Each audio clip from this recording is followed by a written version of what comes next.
3 and 4. The battle is on. It's going to be too close to call side by side. Wong Do gets it. We got contact. We got flips. We got big wrecks here. Going back to the front because we're racing back to the line. William Page with the victory. Looking for second here. Musa's gonna. Oh, he's gonna use that apron. He's gonna use the apron. They're gonna be side by side. Coming off the corner. Boy, back to the inside. It's gonna be a drag race to the line. Musa gets it. Tom Musa, where did he come from? Boyer trying to close the gap. He's gonna get to the bumper. Oh, just barely did not make it. And coming off of turn 4, Jeff Sikenis is gonna win it at Dover.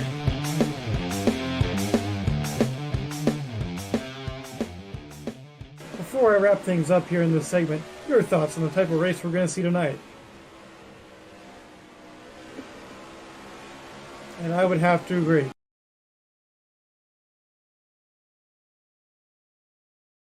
Ladies and gentlemen, boys and girls, children of all ages, welcome to tonight's feature presentation of the USORL AlphaTauri Cup Series here live from the Daytona International Speedway. As always, I'm your host, JoeTowNetwork. Alongside me tonight, my trusty colleague, Mr. Ricky Collette. Ricky, welcome back to Daytona.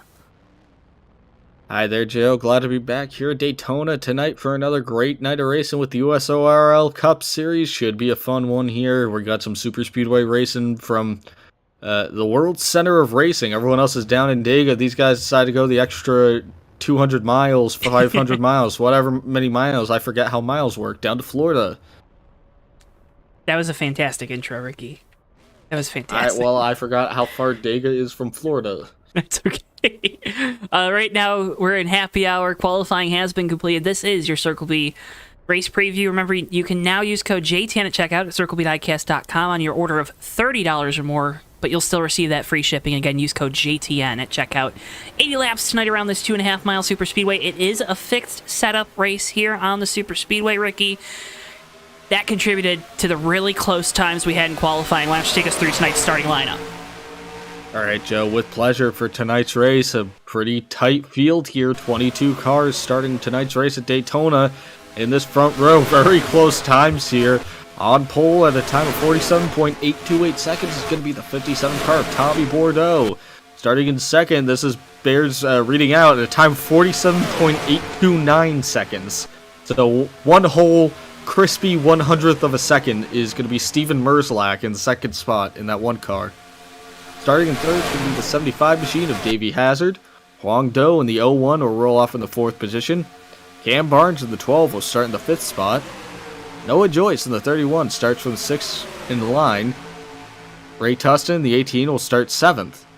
Dan Asher's in the 26th car tonight. He'll be starting in the 8th position. Starting in 9th, going to be our in-race reporter tonight, Darren Ingram in the 3 car. And rounding out the top 10 will be Austin Spencer in the 13 machine. Starting from the 11th spot, it's going to be Jamie Zalecki in the 07 car. Last week's winner, Antonio Ruiz in the 11 car, starts from the 12th spot. Zach Rostowski in the 4 rolls off from 13th position. Sean English in the 62 starts from the 14th spot. And rounding out the top 15, last car to take a time in qualifying is going to be the 00 car of Henrietta Bordeaux. The rest of the cars determined by a random draw, and coming into the 16th spot here tonight is going to be the 45 car of Sean Whitehill. 17th goes to the 10 car of Joseph Weaver. An 18th spot will be DJ Harris in the 32 car. 19th goes to the 15 machine of Ryan Pace. Top 20 ends with Mikey Murata in the 8 Dodge Challenger. 21st goes to Randall Coleman in the 44 car. And rounding out the field tonight is going to be the 7 machine of John Peterson. And that's going to be a starting lineup here from tonight's race at Daytona, Joe. A pretty good sized field, about halfway to 43, but we got some faces and places, some people kind of popping in here late. So some guys haven't been around for a little bit. Jamie Zalecki, Randall Coleman, a few guys showing up here tonight, making a return to the racing here for this high-banked hijinks, I guess. Yeah, and you see at the top of your screen, right underneath our ticker, our noble drivers here tonight. Henrietta Bordeaux in the 00. Steven Merzlak in the 1. Darren Ingram in the 3. Zach Krastowski in the 4, and Austin Spencer in the 13. Let's go ahead and dial up our in-race reporter, as it looks like he's going to be taking some laps here from Daytona. Hey, old driver, the number 3 Verizon Chevrolet, Darren Ingram. This is Joe and Ricky up in the booth. You got a copy? I got you loud and clear. Well, Darren, it's a super speedway here tonight. We know you and this 3 team, obviously. There's a lot of weight on your shoulders with the number on the door, but also the reputation and your abilities on these super speedways always making it a fun show. What's the outlook tonight for you and this team? I mean, yeah, we're just going to go out there and you're going to go for our usual strategy, and we're just going to try to win. Going to try to get up front and control the race. A lot of people like hanging around the back at these plate races. I like to be up front, try to be aggressive and control the race. Lead as many laps as possible. When you're up front, you got less cars to pass at the end. So that'll be the goal up there. Just try to get up front and control the race from there. And obviously, teammates are such a big deal here on these super speedways. You and Noah have worked together so well here this year in the USORL. But this past week, it was announced that you and Noah would be moving over to PTR to join Davey Hazard, Ryan Pace. Do you foresee maybe that relationship starting a little early here tonight with working together with those guys here at Daytona after they were so strong as well at Talladega? Oh, for sure. If the opportunity presents itself, I mean, I'm obviously you want to try to work with your teammates first. So we've got Noah, all those OJR cars. Plus we've got Randall tonight in the second Ingram Auto Sports car alongside Antonio. But yeah, definitely. I mean, if the opportunity presents itself, because odds are you're not going to have all your buddies at the end. So I'll work with anybody, because anybody who's going fast, that's who I'll work with. Gonna be driving a fast car and looking to work with some other great drivers, fast cars here tonight, Darren. Thank you. I was about to congratulate you. I'm not used to doing these interviews before the race. Good luck here tonight. We can't miss that car, and good luck going for that Noble cash prize as well. Thank you. I always love winning extra money, and we're at Daytona. We're in the 3 car, so there's always that extra pressure of the 3 at Daytona. So we're just going to go out there and give it everything we've got. And folks, that was Darren Ingram, driver of the number 3. He's going to be your in-race reporter tonight. We'll check back in with him later on in the evening. You heard it there. We talked about the Noble, those drivers' numbers on your screen. There's Noah Joyce, teammate of that 3 car. Ricky, $25 to the highest finisher of those Noble 5 drivers. It's called the Noble 4, but it's Noble 5 tonight. They're distinguished as well on track, as you see Henrietta Bordeaux here in the 00 Baskin Robbins Chevrolet. Red spoilers, red roof numbers, so you can't miss them on track. I believe there's a couple cars out there that probably have the red roof numbers, but the red spoiler is the real telltale sign. We'll watch that race within the race throughout tonight. I was going to say we'll watch the race within the race throughout the race, but that was going to be a lot of races. But I still said it, so I don't know. I think it works. It's funny because you say race a lot. Well, we're racing here on JTN tonight. We can't thank you folks at home enough for tuning in here. Make sure if you haven't already, please, oh please, drop a like on the video and subscribe.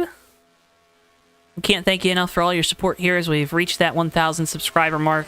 Again, we're closing in on the end of happy hour.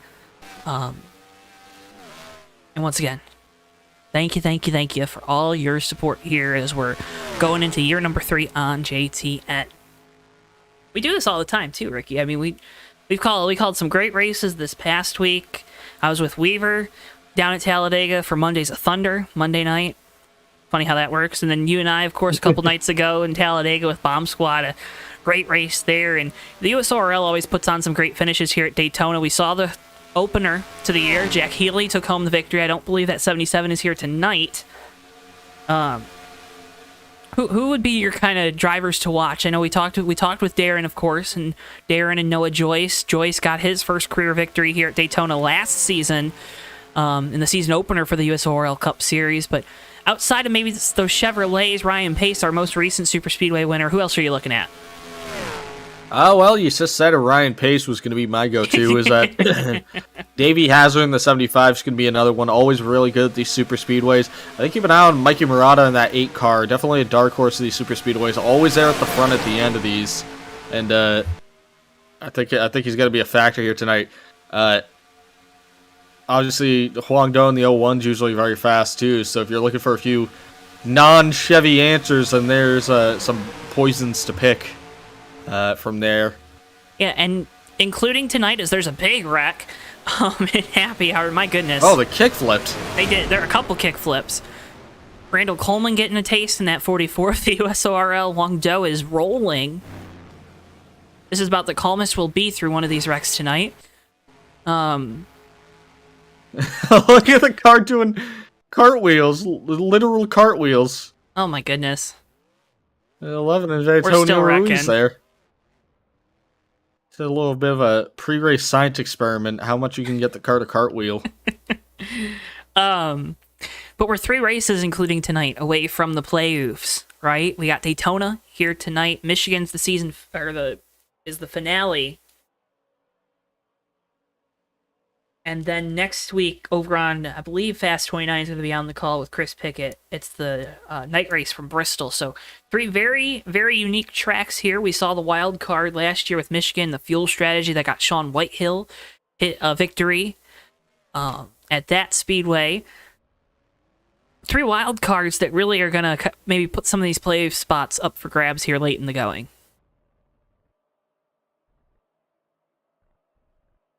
Yeah, and honestly, tonight here at Daytona, this is the best place for these wild card spots. This is a place of wild cards here. You never know who's going to walk away with the win. We got so much confidence in who's going to show up here, but man, sometimes you come to Daytona and someone just surprises you, steals that win. And this is the grand equalizer, so I think we can we'll have some fun surprises here tonight on that points shuffle. It's an interesting shuffle, too, because I mentioned Sean Whitehill. 9 points out of 14th position, which would be your last driver in the playoffs right now, because we don't have winners that are outside of the playoff, but outside of that top 20 in points that have made enough starts to make it in with a win and be one of those wild cards. But Sean Whitehill comes into the night 9 points behind Zach Webster. I don't believe 95 made the trip down here to Daytona, so I'm probably going to see that 45 Menards Maytag, as next month is Maytag month. So go get your kitchen household appliances. But Whitehill probably going to be able to work his way into that top 14 here tonight with Webster not participating in this event. Riding around here, about 2 minutes left in happy hour. We're raking in the viewers right now, man. Well, that's always pre-race for you. Just kind of run the facts by you when the action starts and everyone puts on their serious face. I think everyone's going to come back and be like, racing. Right now, we're giving you the facts. Everyone's sticking around, listening to just the facts, watching these guys have some fun here in practice. Thank you for tuning in.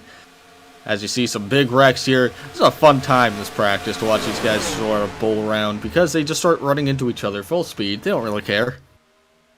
They don't care. They don't care. They don't care about the boys back in the shop. Boys back at the shop, or the crew back in the truck, or the lads back on the boat.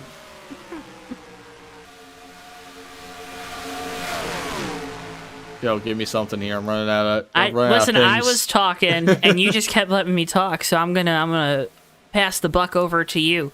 Remember, folks, if you want to go that extra mile, help support us here on JTN. We've got a bunch of great USORL driver merch that's available now in the JTN merch store. You see Joseph Weaver's JTN car, Mikey Murata's old 55 making his mark in the USORL, Matthew Steelman, King of the Jungle, and Davey Hazard, the shoot car, all available, and much, much more over on the JTN merch store. So go check them out if you can, if you got the funds to do it. But of course, the best way to help support us here on JTN is to make sure you like the videos, are subscribed, and then go follow us over on our Twitter and Facebook pages.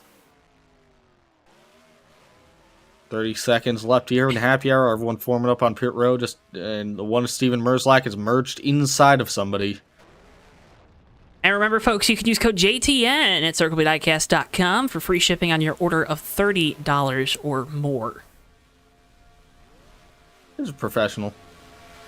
We're trying, man. We're trying. Inside of each other. I like that you're trying to do an ad read. Davey Hazard's turning into a helicopter on pit road.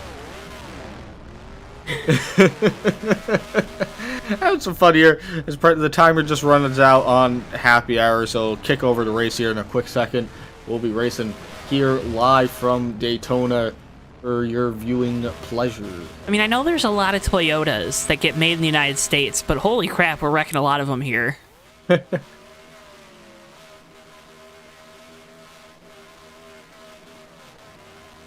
Pre-race shenanigans indeed, Ben.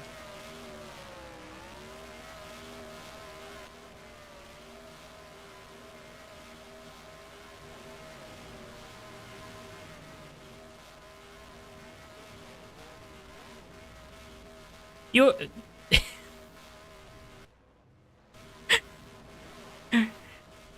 maybe we'll try to dial up Davey later on in the night.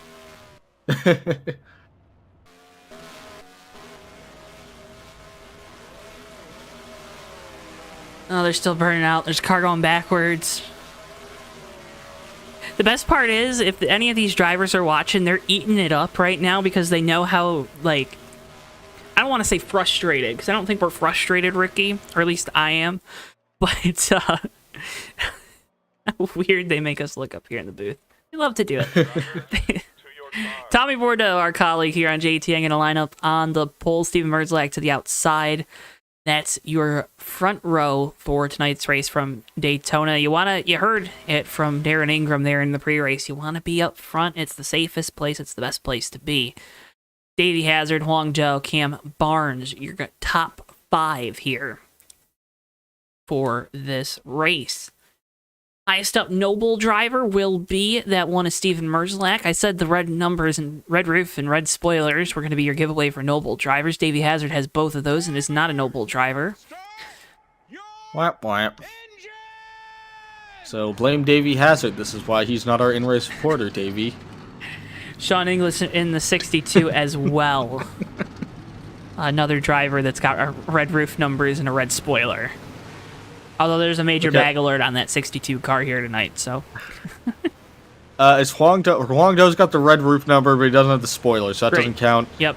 We got a car glitching out. Dan Asher in the 26 back here. We're having some connection gremlins, so I think he's going to let these guys on by.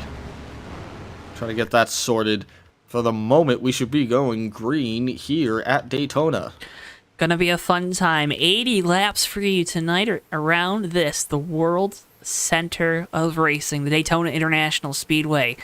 Drivers looking to make the playoffs, drivers looking to not slip out of those playoffs, and just a couple hungry cats that are still looking for their first win on the year. Tommy Bordeaux's not one of those. He is on the pole, control of the field, green flag. We're underway here from Daytona. Outside the one of Merzlak gets a great jump on this start, gets ahead of Tommy Bordeaux. They're still side by side here coming into one, but Merzlak moves down the track, takes that inside line. Steven Merzlak leads through turn 2. Merzlak, Bordeaux, Hazard, clear. Already Noah Joyce coming on through as well. Hazard moving up into the outside line, trying to get it going. See if he can pull that 0-1 of Huang Zhou up to him. Antonio Ruiz, third car there on the outside. Last week, a first-time winner here in the USORL Cup Series from Indianapolis. Yeah, it was a crazy race at Indy. Kind of a slugfest, a battle of attrition, if you will. And Antonio Ruiz came out standing proud in that first-place position. I was running in that race. That was a fun one to see. So great to see him out here again this week, trying to repeat. Do the old 2-race sweeperoonie here as Tommy Bordeaux comes to the inside. Steven Merzlak gets on by him. Merzlak dropped back a lot here, Joe, staying up high. I wonder if he's just got his lap led and now he's just going to fall to the back. I was about to say, I think that is my working theory right now. Led the lap, drop to the back. Lead the lap, drop to the back. We've seen these races, right? We be chaotic at times, be calm at others. If you're Steven Merzlak, you're good on it. You're good with the points and whatnot. Just take it easy here at the start.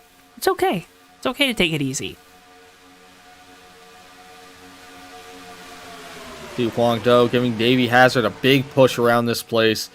Up on that top line, interesting little note. I don't know. I guess this probably is relevant, Joe. Is that a USORL? I don't remember when this got implemented. This was implemented in between when we did our last Super Speedway race or not. But I think most of the guys in the field might be using it here, using a different version of NR more or less that has much more. It's kind of changed the hitboxes a little bit to make them a little more accurate to help kind of prevent that bumper grab. So I think we'll see a lot more pushing here tonight between people that are kind of running that version of the game, as it's an option in this league because it works fine with the vanilla game. So they're not really policing that. There's no competitive advantage to it. There's no competitive advantage. Well, there is a competitive advantage, but it's not like raw speed like a lot of those EXEs that people have used over the years to cheat in leagues. Yeah, it's not raw speed. It's just it's better collisions to help prevent that bumper grab, and there's also no random transmission failures. Which if you ever play NR 2003, you know that you'll just rip out gears for no rhyme or reason. Saw a little bit of that bumper grab further on back. 62 of English, 10 of Joseph Weaver. Teammates there at M2 Motorsports. See a little further up front here, the 13 machine of Austin Spencer jumps to the outside, trying to get that high line started. And see if Davey Hazard can give him a push when they come to him. Obviously, doesn't have the help just yet, but they're trying to get that high line formed up. I'm noticing a lot of these guys not content to be riding around right now. They want to race. And Austin Spencer needs to point his way into the playoffs if he's going to make it. Right now, sits 95 points out. Again, Zach Webster not here tonight. But we talked about it. Sean Whitehill is. Jesse Dalton, Henrietta Bordeaux, Dan Asher, all in this event. Not Jesse. Is Jesse here tonight? Ricky, did I do a goof? I'm not sure. Is he? I don't believe he is. So you got a couple drivers ahead of him. That is Austin Spencer, who can still point their way in. So if you're Austin Spencer, you're trying to maximize points, trying to win a race too, right? I think winning a race here in the USORL means a lot to all these drivers, no matter where they are in the points. So trying to do two things at once. See, Henrietta Bordeaux dives to the inside here. Looks like that 00 car is going to drop back to the back of the pack here. These guys motor into turn 3. Tommy Bordeaux still leading here. We see that 13 Spencer really trying to make that high line work. Question is, too, if any of these guys are going to work with them. You see Ray Tustin up here in the 18. That's a Toyota, too. If he's going to be beholden to these two Toyotas up top at all, or if he's got his own agenda, going to be riding around near the bottom here. Welcome in, Magoo, Saints NASCAR fan, also tuning in, see Motorsport Network. Thank you for tuning in here tonight.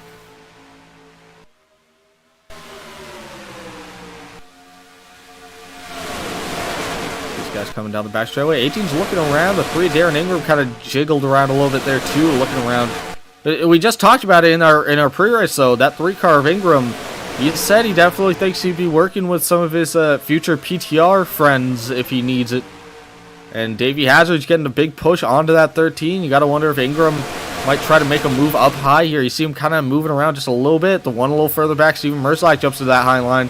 But wouldn't surprise me if Ingram tried to jump out to take this high line here, to take the lead on that high group, to see if they could kind of make a charge at Tommy here down low. But for the moment, that high line has just been slowly forming up, Joe. I just keep seeing more and more cars jumping into it. It just starts building up more momentum, and they're slowly creeping their way up here. Tire wear. We haven't talked about it. We might as well bring it up now, because when you're running these different lines, a lot of times, the guys on the bottom, they're using up those tires, they're heating them up more, right? You're taking that harder radius. You got to turn the wheel more to run right along that double yellow line, Ricky, but... Tire wear. Do you see as we get later in this race, really? Because I don't think these drivers are going to want to take tires under green flag conditions. Will they start to have to migrate their way up the track as the car maybe gets a little bit tighter? It depends. This version of Daytona is pretty grippy. I think they run chassis 0 here too, which usually what that means is that you're not. Boat. Yeah, and tire wear is almost non-existent a lot of the time when you run chassis 0 at a super speedway. It can factor in. It probably won't. I don't think it will factor in too much tonight, though. I think gas is going to be the big money issue for these guys out here. But to your point, Joe, yeah, these cars are kind of porpoisey. They're handling kind of like boats, so that probably does lead it it would stand to reason that that high line will be easier to manage because the cars aren't probably going to be moving around as much near the top as they will trying to keep it down near the paint.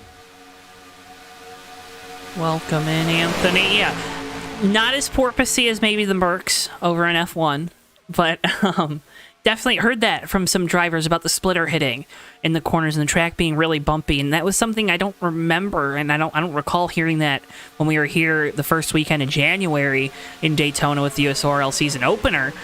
But it's an interesting point there, Ricky, because when you have that movement, it upsets the car, right? You don't like the feeling of it.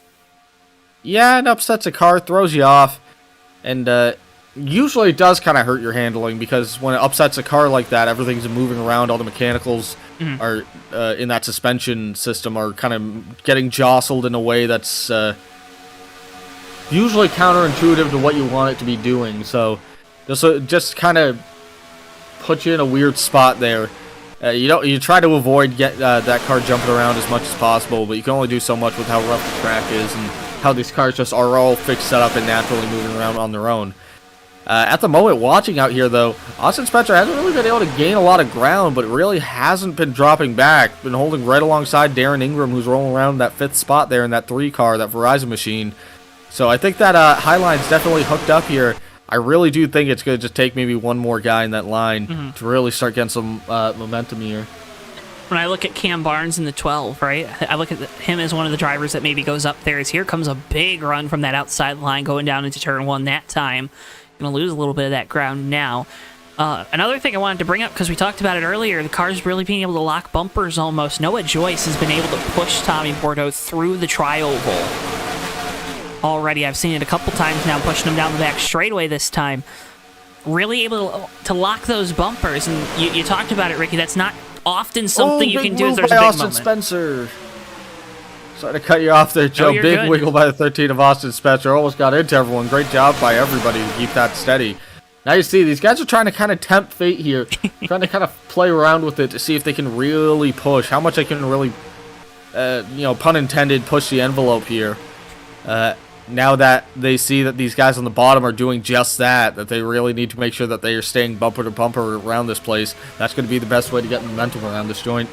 You're good. The other thing that I noticed after that big moment happened, I don't know if you've noticed, but Ryan Pace, Mikey Murata, Sean Whitehill, all very familiar racing with each other. They were teammates at one point over at Fast.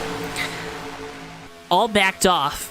And I mean, they've been running about where they are now as they've kind of gained some of that momentum back, but they backed off a little bit. They decided when you saw that moment. So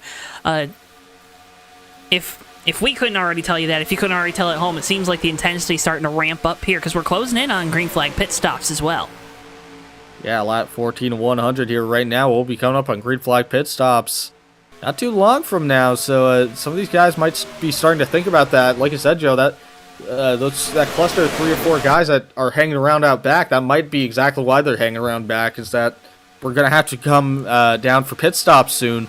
Might not be a bad idea to just hang around and let this pack kind of wreck itself if it's going to want to do that coming to pit road and then reap the benefits of it. I've done that a few times with these plate tracks where I'm just like, all right, just wait for them to wreck coming to pit road and then take tires and fuel under the caution. And it's more of a viable strategy than you think sometimes. Right. But Austin Spencer getting a big run on the outside here, trying to get to that outside of Darren Ingram again. They really are starting to get some numbers again on that top line. Getting the numbers and really doing a good job of pushing right now. Saw them back of that inside line start to break up. It's a big energy game here, right? It's about momentum. Ingram going to decide to tempt fate, go up into that outside line, going to pull back down in front of that ally Ford of Jamie Zalecki. Good looking paint scheme there on the 07. Beautiful looking paint scheme. But starting to see guys like Darren Ingram, Ray Tustin in the 18, maybe start going up there, venturing up into that outside lane, see if they can get to the front of the field, because it's been the Tommy Bordeaux show here tonight so far. For sure. Tommy Bordeaux has really been leading all the way around this place. But you got to give a tip of the cap here to what these guys are doing up top. Davey Hazard staying right close on that 13. Thing is, Joe, I'm just kind of looking at him coming around this place, and what you see is that Hazard in that 75 is not... He's trying to stay as close to 13's bumper as possible. Big wiggle from him there, but he gets right back in line. Might be getting a little too close. But what they're doing is they're doing a great job as Huang Do jumps to the outside of trying to manage that gap, because sometimes what people will do is they push you and then they drop back and then they reel back in and push you. What you really need to be doing is staying as close to someone's bumper as you can physically do it without touching them. And you look at super speedway races in the Cup Series, the Xfinity Series. That's a lot in the Truck Series. That's how they actually do it. Is that you're riding around behind someone and you'll just drag the brake a little bit. You'll never take your foot off the gas any, but you'll just drag the brake a little bit. Just get the nose off of their back bumper, and then make sure that you're putting it to them right in the right spot of the track. NRs isn't that great at doing that. You really just have to let off the gas, but you can definitely get into like a rhythmic thing of burping that throttle as you see fit to like stay a certain gap behind someone when you're trying to push them. iRacing kind of does the same thing too, where you can drag that brake just a little bit without taking your foot off the throttle and just ride around right behind someone, probably a few inches off their back bumper, and it really keeps that pressure off the back of the lead car low, and it really helps that draft. Oh, Davey Hazard, Davey got sandwiched there. My goodness. Is that the third time he's probably had to change his pants behind the wheel of that car? Yeah, I'm thinking so. Well, the problem is, I think what they're doing up right now up top is that they're trying to stay close together. If I'm that 11 of Antonio Ruiz, I'm making sure that I'm not getting on the 75's back bumper, because when the 75 gets into the 13, he's pushing him into the 01. Right. And when the 13 hits the 01, it's almost like you're hitting a springboard. It almost sends a low force backwards, because the 13 does start to come back a little bit. So if Hazard catches him, it might bounce his car back a little bit, but that almost becomes like I don't know, like a cascade effect, a feedback loop or something like that, where that effect gets stronger and stronger as it kind of jumps back between these guys. So what you see is Hazard bounces back into the 11. The 11's right there. When that nose hits the 75's bumper, it gives him a huge shot and almost gets him sideways. So you got to be careful about that. Noticing the 11, though, dropping out of that grouping, coming to the back, dropping down low. I think these guys are starting to come up on pit road, Joe. I think we're approaching that time. Coming up on Dan Asher in the 26. Going to go a second lap down after those internet issues. You can see a little bit of lag there out of the 26. Good-looking paint scheme, as Dan always has. Been on some pretty good calls over at Fast 29. They've broadcast a lot of these USORL races. You can go check them out now here on YouTube. Chris Pickett, Dan Asher. I know our buddy Matthew Steelman did a race or two a couple months back. So a lot of good stuff going over there. Go check them out. They're going to be broadcasting next week's USORL Cup Series race from Bristol, I do believe. So go check them out. That is true. Yeah, they do a great job over there, and I believe the arrangement is that they're effectively doing any races that we're not. So if you want to keep track of the USORL Cup season this year, go give them a check out, because any races that we haven't done, they're taking care of over there right now, and doing a great job at it. Chris is courageous enough to broadcast when he's actually racing on Fridays in the USORL Wheel and ARCA series. So I don't think I want to out myself to all of our leagues and all of our league drivers that I think we're pretty good at this thing, Ricky, but I guess we weren't broadcasting last week when you were running that race, but as we're seeing tonight, obviously the guys that work here at JTN are really good, because Tommy Bordeaux's led all but one lap here tonight. So see Joseph Weaver in the 10. Good-looking Looney Tunes paint scheme there. I know you were supposed to be behind the wheel of that. They slapped a 10 on it instead of an 81. Yep, they peeled off that old 81, put a 10 on it. A little bit of an arrangement. We kind of drew straws, because both of us, it was either going to be me in the booth tonight with you, Joe, or it was going to be Weaver. And so, for everyone at home, the little arrangement we had was that at Indy, whoever finished higher than the other one was going to get to drive that car for Mikey Murata's team, because he had it all painted up and ready to go for me. And Weaver beat me at Indy, so we flip-flopped on that. He put the number on his car. He's running it tonight. I'm up here in the booth with you. We're having a fun time up here, though. Those guys can go suck eggs. What Ricky's trying to say is that being up here in the booth with me and calling the race was not preferential to being on the racetrack tonight. Can't argue with you too much on that one, but glad you're up here in the booth. It's Daytona. You get that itch, Gotta go fast. Gotta turn left. We're having fun up here tonight. Great time watching this. As we're talking about this, Huang Do starting to get this high line moving again. Joe, I guess they really weren't getting in line because of any looming issue with pit road. I think everyone just started to shuffle around a lot there. Yeah, rather safe than sorry, right? Say rather safe than sorry, absolutely. With everything that was going around those few laps, I think it was just some of these guys really didn't want to get caught up in something. We're trying to take it easy for a few laps, regroup, get their heads about them, and then jump right back into it. Because you see that 13 Austin Spencer giving Huang Do a huge shove here into turn 3. Yeah, no, remember Austin Spencer, Darren Ingram, you see the 13 and the 3 both battling as part of our Noble competition. Highest finisher of those 5, you see their numbers on our screen. Going to take home $25. Second place out of the 5 going to only take home $5. Each driver put in 10, so even if you finish second, you still lose. You just don't lose as much. Huang Do's gotten to the outside of the 18 of Ray Tussin. That's for the 4th spot. Here's that I-line's definitely starting to move forward side by side with the 18. 13's going to try to give him another big shot here down the back straightaway. Davey Hazard shoving him. The 1's shoving the 75. This is going to be a huge shot for Huang Do. Matthew Steelman chiming in saying I was right about the booth thing, Ricky, so. Thanks for tuning in, Matt. I guess when you own the league, you got to tune into the broadcast, right? Is that how that goes? He can answer for us. Matthew, and obviously Davey, who's in that 75 car you see on your screen, join me every week on the Fake Racers podcast over on JTN2. New episode, I believe we'll probably be filming Monday night this week, so new episode coming at you Tuesday over on JTN2 and on your favorite podcast platform. Contractually obligated. That 01. I mean, right now, and when we've seen the trouble there on that outside, when we've seen the 75 get squirrely, the 13 get squirrely, it's because you got 3 or 4 cars really packed up with each other, bumping nose to tail. Right now, they're treading on that edge, right? You see the 13, the 0175. I think Austin's starting to maybe get a little more comfortable with the bumps Davey's giving him. Huang getting a little more comfortable with the bumps that he's getting from those 2 behind him. Is that a part of this, Ricky? Is it just a part of logging laps right now, getting used to those bumps so that way you can use them later in the race? I would say so, yeah, because honestly, if you don't get used to them, it's a necessary evil. It's terrifying when you get shot the wrong way, and you really got to hang on to it if something happens, but you have to get used to it, buddy. Because you got to know how that's... Yeah, you see, Darren Ingram kind of feeling that right now. But you just gotta know it now, because later on in the race, there's gonna be a point where you're gonna need someone shoving you for all it's worth, and you're not gonna care if you get kicked 90 degrees sideways. You're going for that win. See Jamie Zalecki in the 07 jumping to the outside here ahead of Huang Do, and side by side with Darren Ingram. He's now leading that high line. Very radical colors in that 07 car. You'll love to see it. It's an easy car to recognize out here. I believe it's sponsored by Ally, if you couldn't tell from the big Ally. Really? I thought it was sponsored by Ally.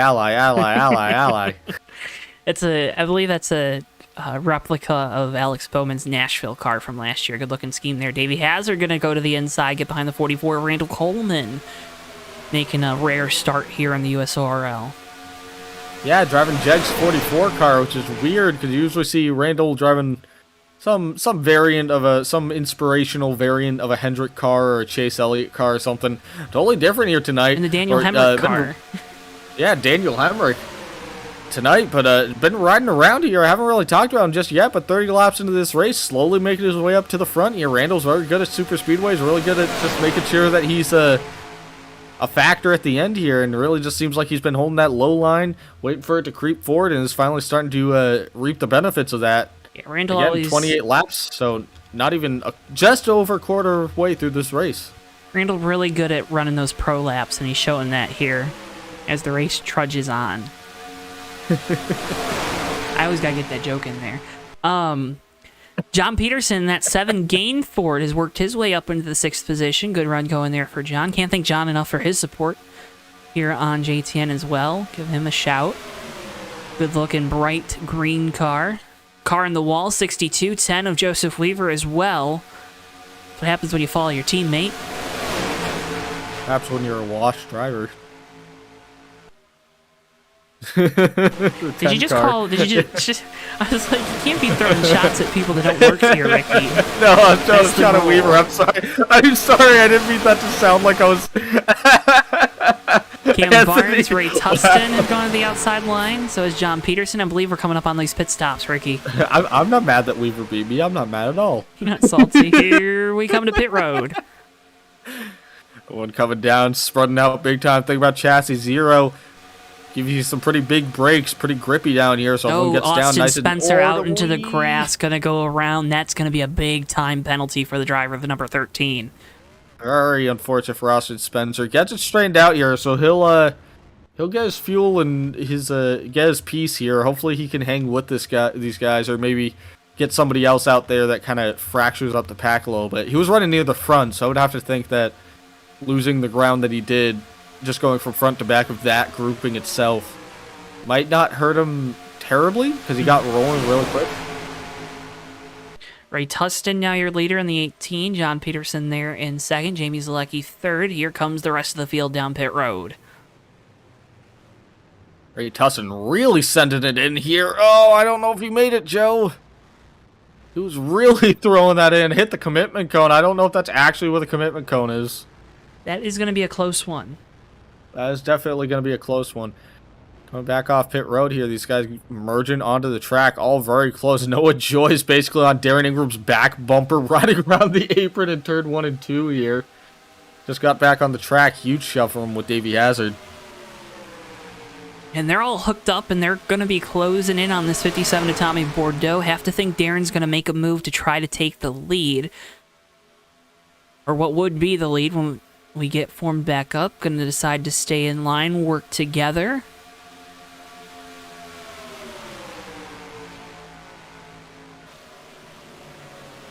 One riding around on the apron here, going to merge in on the secondary group. Looks like the 13 of Spencer coming back down, Joe. Yep, again, that pit road commitment line violation. Can't violate a commitment, you know? Yeah, very unfortunate. Tommy Bordeaux going to take the lead here again with Darren Ingram getting a big push from Noah Joyce. Now have a little 5-car breakaway here as these guys come around after that round of pit stops. But, Joe, we can take this to the bank right now, about 30 laps on fuel, so probably got to pit 2 more times in this if we go green the whole way. But for the moment, Tommy Bordeaux leading in second, Darren Ingram, third, Noah Joyce, fourth, Davey Hazard, fifth, Wong Do. One more time? Yeah, one more time, because we ran 30, we'll run to 60, and then we'll be able to make it to 80. Oh, you're right. Oh, my goodness. I always forget about that. My apologies. 3 runs. You do it in terms of runs, so there's 3 runs. There's 3 stints, as the sports car world would say. Tommy Bordeaux, your leader. Like you said, Darren Ingram, Noah Joyce. Davey Hazard, Huang Zhou, your top 5. Field is splintered after the first wave of green flag pit stops. Folks, would like to remind you, we've got a bunch of great races coming up here on JTN, including tomorrow night's Oval Racing Truck Series event from Hadesburg. Always a fun time at that little short-ish track. Coverage beginning at 8:50 p.m. Eastern Time. Bordeaux down the pit road. I believe that's going to be a speeding penalty for the 57 if he's coming back down. Oh, no.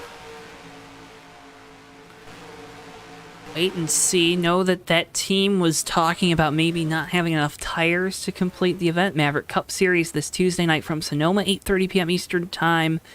They're back here on JTN this week, and the Bomb Squad Racing Cup Series. So yeah, Tommy, speeding penalty, serves the pass-through, but going to lose a lot of time. Bomb Squad Racing Cup Series 9:05 on Thursday. You'll be back on the call for that one, Ricky. Oh, and you'll be for Maverick. Ricky, you're just the new me, you know? It's just always around. Just always around. So it's about a 4-car break away from the rest of the field. Huang Do holding on by a thread. Then you got 5 cars together behind them. We'll see if Steven Merzlak can lead that pack up to these guys. Darren Ingram, your leader. Also your Noble leader in that 3. Ricky, I mean... Ray Tustin, Cam Barnes coming down pit road right now. So I think it's got to be a penalty. 2 more speedings, yeah. Yeah. Very unfortunate for these guys. Green flag pit stops, we talk about them being so important. You saw in happy hour, maybe drivers not practicing enough, those green flag pit stops, and it coming back to bite them here. And that was not Cam Barnes, I believe that was John Peterson in the 7. Oh, my apologies. Yeah, you're right. On the bright side, though, where Tommy Bordeaux jumped out, he's now caught Joseph Weaver in the 19 car, who also had some issues on pit road there. So now Weaver's got some draft here. That should help him kind of fend off this pack when they come by. They're now coming up on the 13 car of Austin Spencer. So if Joseph Weaver can kind of draft around here with Bordeaux, that might help both of them stay on this lead lap. See, now I feel bad about the wash joke, Joe. Why'd you let me make that joke? I don't really make you tell any jokes that you tell. I mean, one night you're telling people to put plastic around their heads, the next you're making fun of them. I mean, Ricky, you're a menace up here in the booth. Well, they call me Dennis. Nobody calls me that. Nobody calls you. Nobody calls me that. I would be very confused if someone called me Dennis. Darren Ingram leading here at Daytona. These guys coming up on the 13 car of Austin Spencer. Spencer, has got speed here. He just got stuck with that penalty, so he's probably going to fall in with this group as they roll on by. Coming around on the bottom, we see the one car Merzlak with help from the actual Cam Barnes and the 12 machine. So here comes Steven Merzlak in that one. Again, another one of those noble drivers. Austin Spencer going to be the first car a lap down. Or is he 2 laps down? He is a lap down. 1 lap down. 1 lap down. Okay, so first car lap down is going to be that 13 of Austin Spencer. Next car on track that would go a lap down will be Ray Tustin in the 18. Big bump there from Antonio Ruiz to Huang Zhou. Going to keep it going. No, I don't think, Matthew, I don't think Ricky would say that. I wouldn't say that. How dare you? I think he knows where the line is. And that would definitely cross it. I love dogs. You got it when your producer is a dog, right? Yeah. Folks, while we're working this second stint of the race, we'd like to remind you that new in 2022, of course, it's JTN2. New content over there weekly with the Fake Racers podcast. Episodes are disqualified sporadically, as well as much, much more. Again, over on JTN2, it's your new home for all of our non-live JTN content, highlights as well. Again, go over on now to JTN2 and hit the subscribe button. Thank you, Stiggy. I appreciate that. Or TV, Joe. We're better coverage than NBC. And I don't know about that. According to most people, NBC is better than Fox, so I guess we're just the best. I have opinions. Darren Ingram has opinions about this race here up front. That was a good Still time. leading this joint. With Noah Joyce really giving him a lot of help here. We talked about Noah Joyce has just been... He's got something figured out at Daytona here. Every time we come here, whether it's 3 or 31, Noah Joyce is just near the front, leading here, leading laps, winning races, kicking butt and taking names, and he's all out of butts. And here he is again, right around the second spot. Davey Hazard right behind him in that third spot with Huang Zhou. Antonio Ruiz having a great run here, rounds out that top 5. Really, it's really just this front shuffle here of about 10 cars, Joe, with 9 lead lap cars and Austin Spencer. The next grouping a little further back is Jamie Zalecki, Ryan Pace, and Dan Asher. But that's only a 3-car breakaway compared to this big pack here, so I wouldn't really think that 3-car grouping is going to put down any lap times that are particularly faster than what these leaders are doing, unless they get really racy up front and start going 2x2. And Dan I think Asher, what you see up here is what you get.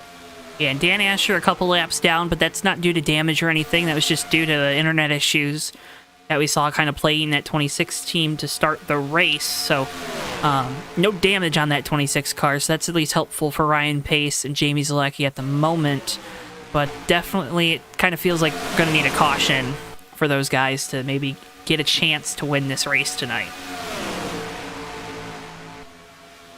Caution or maybe just a little bit of misfortune helping them out. Right. But for the moment, Darren Ingram really holding command on this field here. Riding around, Joe, we talked about his 30 laps the last time, so 60 is going to be probably when we see him back down on pit road. So about 20 laps from now, we'll see him on pit road. Plenty of time here. Now the question is, do you think these guys are going to start racing at any point? Or do you think they're just going to ride around? I think we're riding around to this next pit stop now that we got such a small group. You think so? Right? I mean, how many times have we seen that now, Ricky? When we get these green flag pit stops, it doesn't matter what league we're in, but we get these green flag pit stops, the field kind of gets splintered up, then we start riding around. We saw it with Talladega this past Thursday night with the Bomb Squad Racing Cup Series. We've seen it here before with USORL, back to Talladega a month or so ago. I think the drivers, after we get through that first run, kind of the jitters are gone, right? Maybe they resurface as the race, when we get those late race cautions, when we get those late race restarts, we get into those late stages. But right now, the jitters are gone. You're good to just ride. You want to go on a Sunday cruise right now. It was a nice day, right? A lot of folks had a nice day. Nice weather all throughout the country. So, have to believe you're just gonna ride a little bit. Just ride.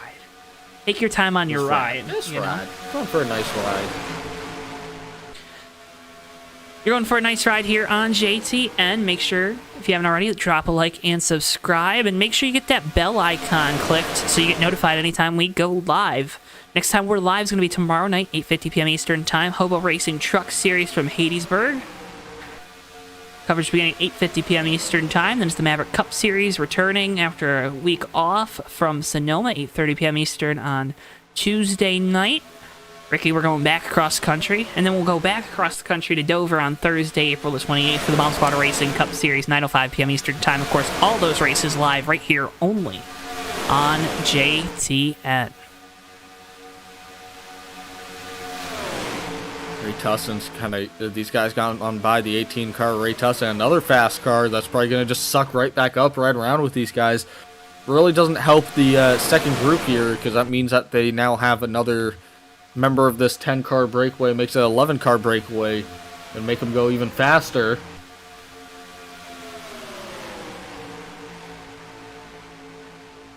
And now you got those two. You got Austin Spencer, Ray Tusson. Now they're going to be battling for that lucky dog should a caution come out. That's another thing to keep your eyes on. Next group of cars are these four: Tommy Bordeaux, Joseph Weaver, Henrietta Bordeaux, and Sean English in the 62.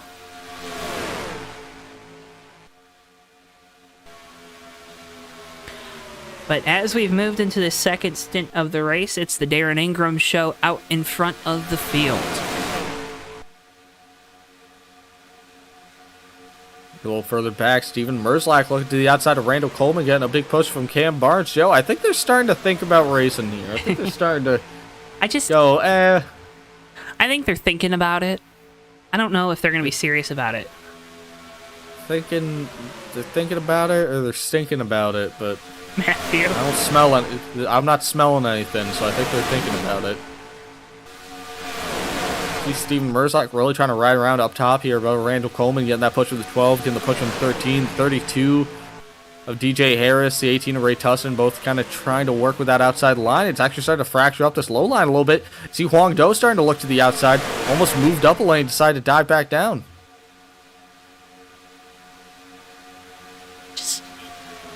Right now, Ricky, we're just vibing out.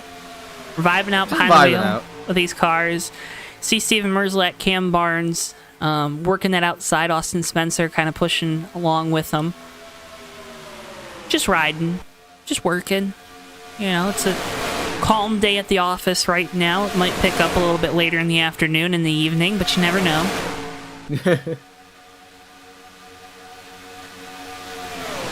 That is true. I mean, it's about, we're 30 minutes away from the next day here on this Earth in the Eastern Time Zone. Once again, we can't thank you enough for tuning in here to JTN tonight. I think a little further up front here, these guys still draft them pretty closely, but no one's really been able to advance that one car ahead of the 44. He's kind of starting to get alongside Antonio Ruiz. Actually, now that I say that, now it looks like they're side by side. That's the commentator's curse, right? When we say something's not happening, it happens. When we say something is happening, they stop doing it.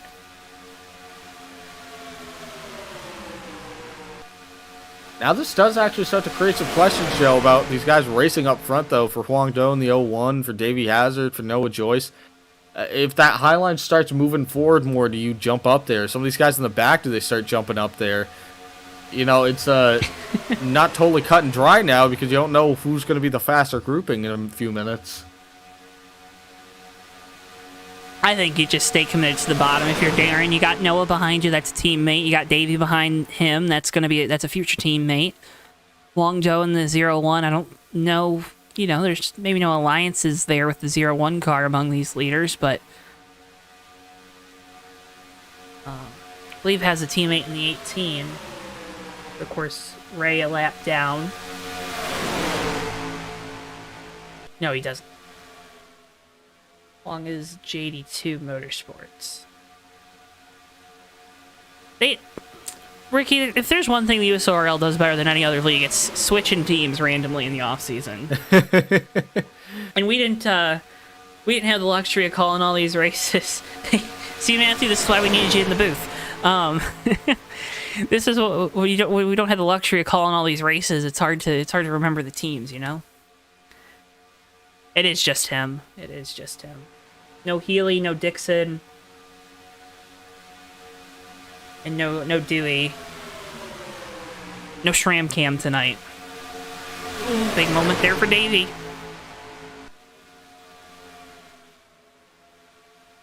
Gonna let this high line really start moving forward. That one car's to the outside. Davey Hazard now.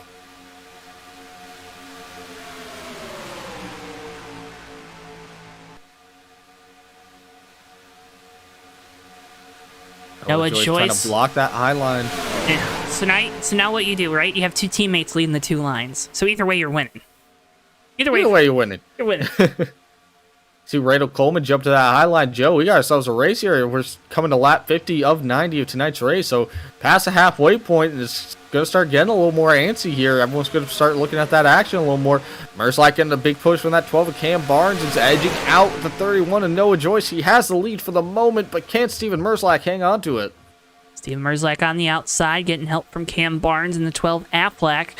Forward with Austin Spencer and Randall Coleman in tow. That 44 is an Ingram Racing Technologies entry tonight. So a satellite to Darren Ingram and Noah Joyce. Have to think that those Chevrolets might get together and work with each other. See, Merzlak now has a strong lead on that inside line with that push that he got from Cam Barnes. Now the question is, does Barnes leave him out to dry, or does he go for that lead? 13 is Spencer, gives him a big push. Spencer goes to the inside. Barnes tries to block him. The one stuck in the middle. They got to be careful about that bumper grab. And the interesting story here with Austin Spencer is that 13's a lap down, so he's trying to get his lap back the hard way. You get that lap back this way, right? You get the lap back by yourself without the caution. You can come down with the leaders, and you don't have to follow the tail end of the field when we go back green. So another interesting thing to keep an eye on, especially here with the choose rule in the USORL. So when you are that lucky dog car, you have to go to the end of the longest line.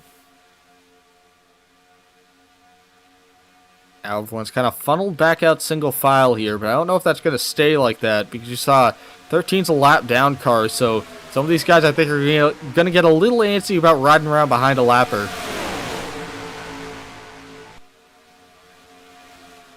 13 is Spencer looking to that outside though.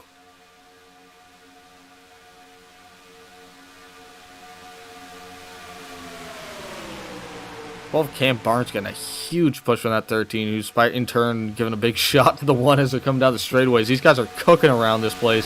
One car, Steven Merzlak, consistently just locked around 198 going down the straightaways. Cam can be sneaky here on these super speedways, especially with that board power underneath the hood. Joe, is there anyone that we've said tonight isn't good at super speedways? I think we've gone through everyone in the field and gone, they're deceptively good at super speedways. I don't think we've mentioned the 32. I don't think we've mentioned DJ. He's pretty good. Yeah, well, yeah. It wasn't like a... Deceptively good at super speedways.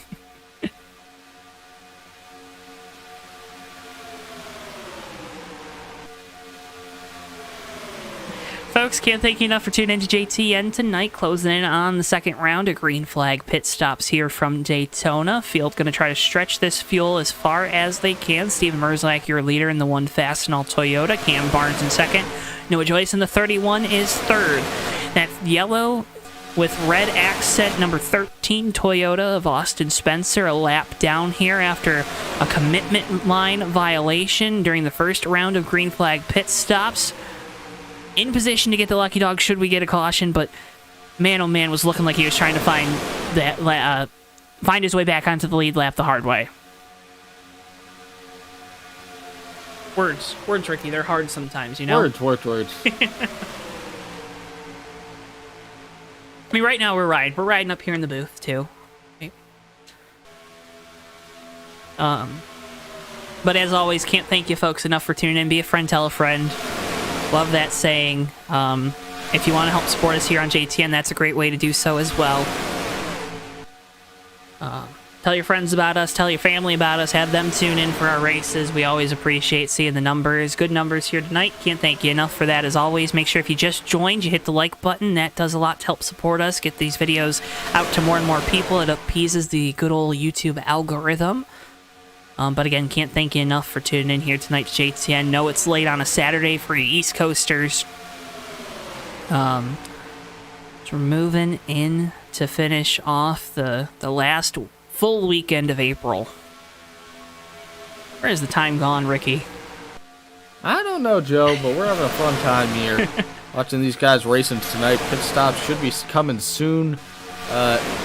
Seen in chat someone, Magoo, saying that pit stop should be coming soon, which is right. Coming up around lap 60. I'm seeing some light up. Seeing the one of Steven Merzlach saying he's pitting. It's interesting. I thought we felt like we made it to almost lap 35 the first time Hazard misses the pit lane. Road. DJ And Harris 32 misses. DJ Harris. So Davey's gonna. That is a huge development, Joe. So Davey, to avoid the penalty of coming down the pit lane, is gonna get back on track. What do you think of that move? 'Cause I mean, that's a very heads-up move for Davey because he effectively. He missed it. Like, right. He shot past the cone the entire left, like, the entire car was out in the grass. So, really, it makes more sense to just come back out and do that as opposed to taking the penalty. He's still going to lose a ton of time, but at least he's not going to go a complete lap down. Well, and maybe picks up Zalecki and Pace here in the 15, Dan Asher in the 26. So then you kind of pick up some draft at least, too. You got some guys to come off the pit lane with. Yeah, exactly. Everyone else is down. Randall Coleman makes up a bunch of spots coming to the pit lane. Rather made up one spot. I think Noah Joyce probably took a pretty conservative approach in that 31, not trying to throw the race away here.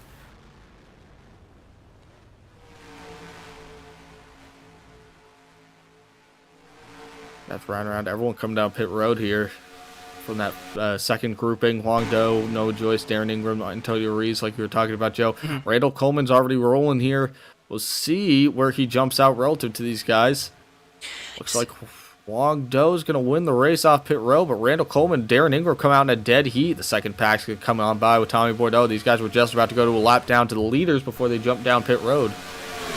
Yeah, so now they're by the leaders, right?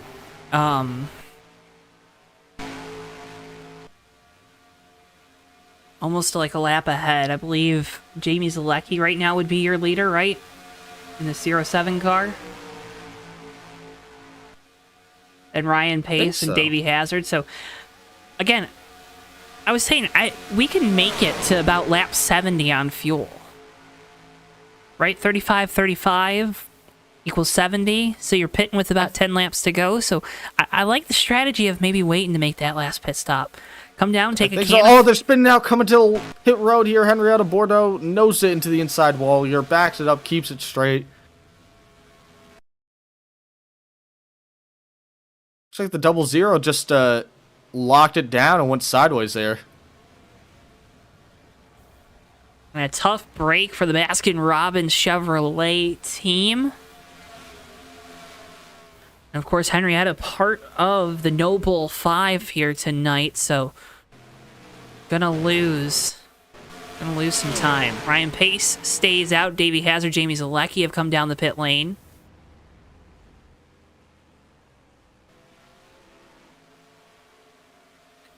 Ryan Pace now going to be your leader.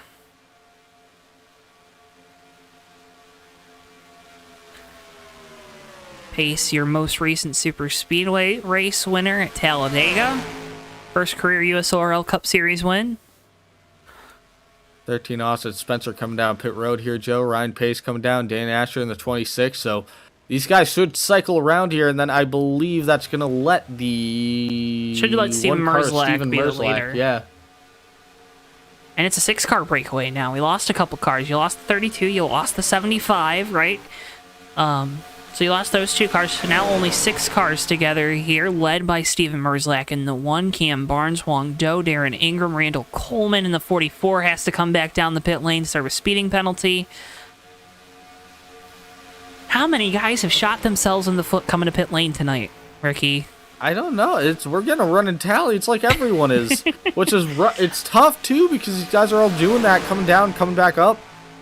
And it's splintered the field up so much is that they're all going to be wanting a caution. It's going to be harder to get a caution when you only have a 5-car breakaway. But for the moment, someone who's loving this right now is Steven Merzlak in that 1 car.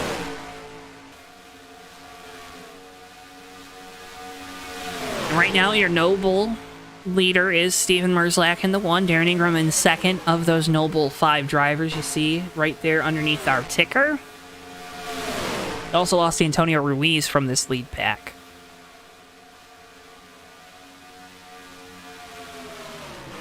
Oh, Merzlak no. goes down in the grass, but he hangs on to it. What a save. My goodness, Joe. What happened there? Oh, he almost got sideways again.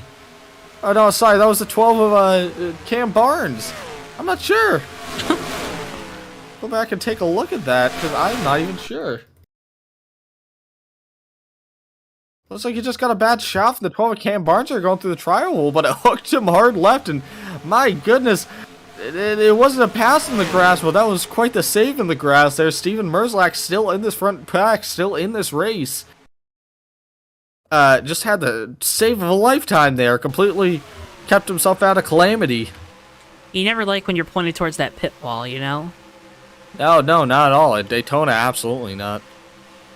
Hopefully there's no penalties. Came down the pit lane at a weird angle. Did Steven Merzlak in the 1. Should be okay. And if he did get one from the game, I'd have to think league admins would clear it for him. Yeah, I would think they would probably clear him for that. 'Cause that's obviously was not an intentional That was a big entry save. onto pit road. Right. Yeah, in any sense. That was, if anything, the more unsafe thing would have just to let the car go into the inside wall. And wreck a bunch just of because guys, he was right? Yeah.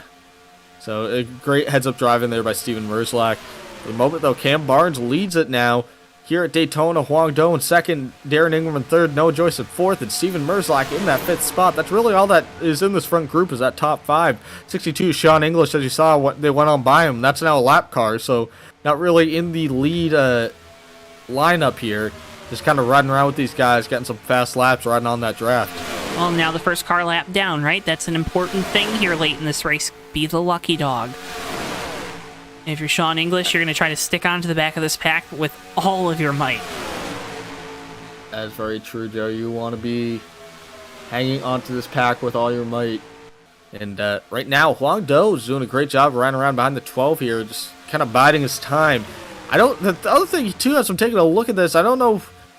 beyond the 31 and the 3, I don't know who's beholden to each other. Cam Barnes, Huang Do, and Merzlak. I don't know if they really... What do you think, Joe? Who's got friends where in this top 5?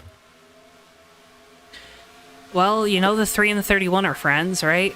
I think we saw Cam Barnes, Steven Merzlak work really well together. Huang Do likes to be the lone wolf out there. But obviously he probably has a good rapport with everybody. I don't know. It really, the only 2 you know that are going to work together are the 3 and the 31. Those are the 2 you can pencil. They're going to work together. I don't know. It's an interesting question, Ricky, because with 5 cars, too, can you even get a run generated? You could definitely get a run generated with 5 cars.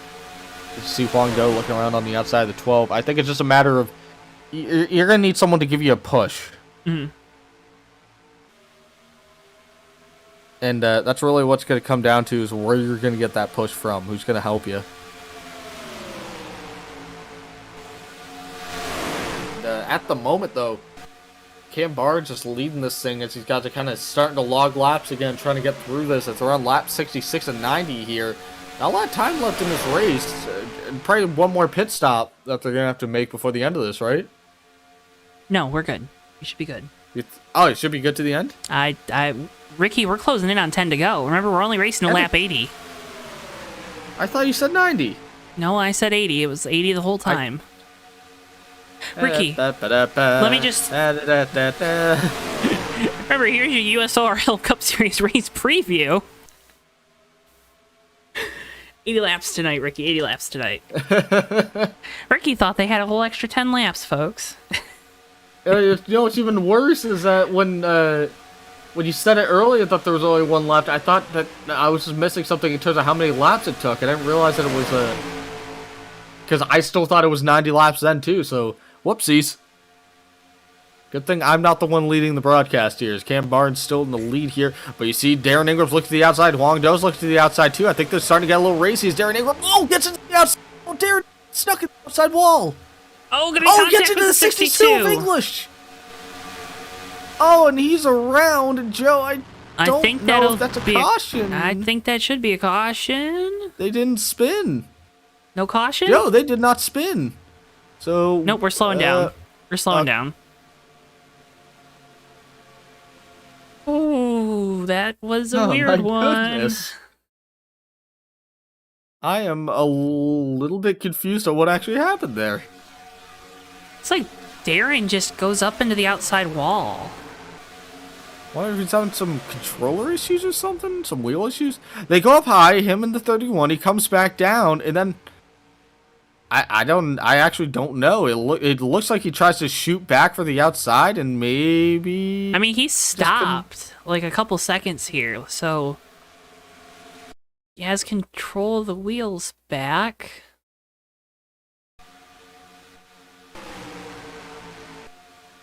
Another look at it. Yeah, just... That looks like something coming unplugged. Maybe the wheel came off. He actually just left the server and then came back in. So I think there was some issues with the it looks like three car there. Yeah, it looks like a tire. I don't think it was a tire, but it definitely has the look of a tire. So we're under caution here. This is going to be a huge sigh of relief for some of these guys around here. Well, now things are going to get crazy, right? I mean... Joe, that whole little grouping there, Tommy Bordeaux, Joseph Weaver, Ray Tustin, I think Ray Tustin was a part of that. Oh, never mind, Ray Tustin I think was a lap down. But Tommy Bordeaux, Joseph Weaver were both still on the lead lap there, so by not getting lapped by the leaders, they are now back in this shuffle. They are back in the race. And looking in chat, just checked Huang's stream, Darren's game had some graphics issues. As Ricky would put it, he was seeing dragons.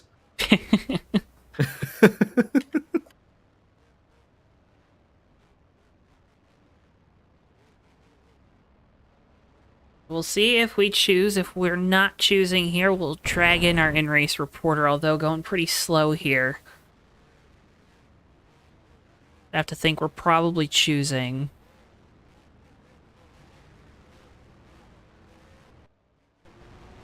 Oh, there's no choose count here. So I guess we're not choosing?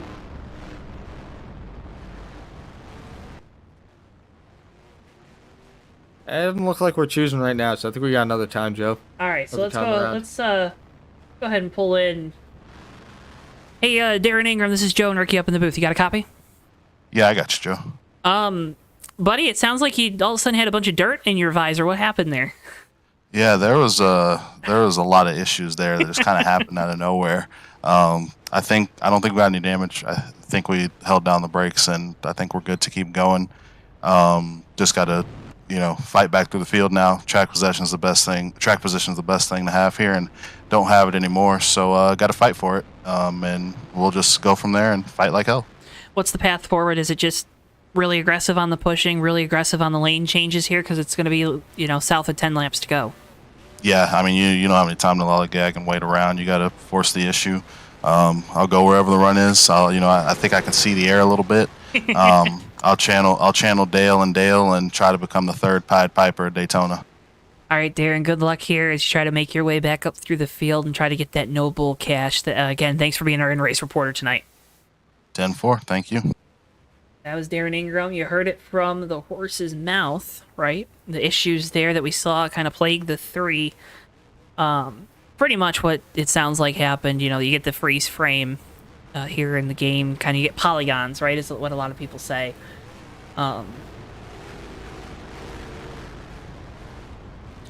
Where you just all of a sudden you can't see anything, Ricky, right? Yeah, it's effectively exactly what it sounds like, polygons. You just get like a bunch of jagged shapes. Just your game comes to a crawl. You can't see anything. It's just the nature of a very old game with a bunch of very high resolution thingamabobs and provisions held together. No. But what is going on back here? Oh, big wreck. What was in the that? world?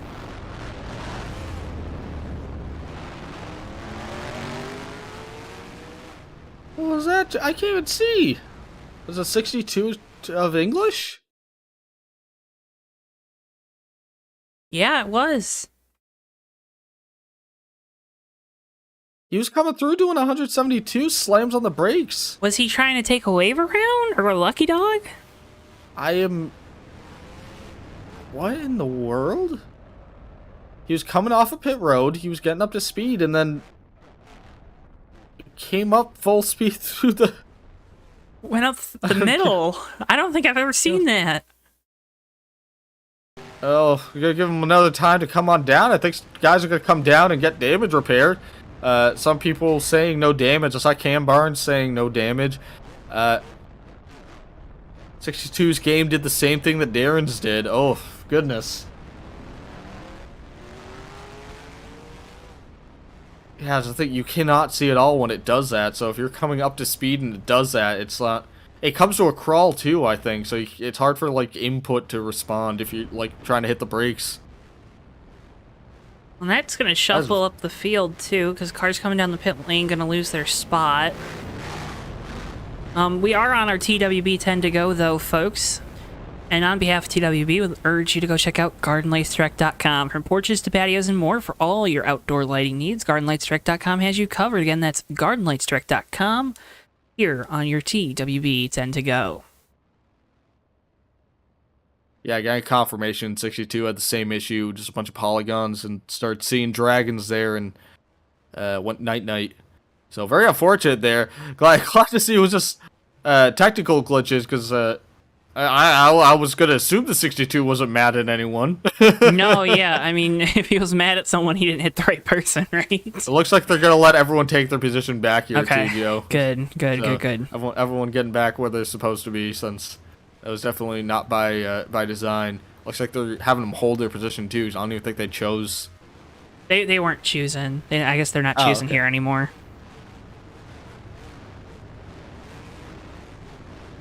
All right, so going to be 9 laps to go when we go back green. Cam Barnes going to have control of this race.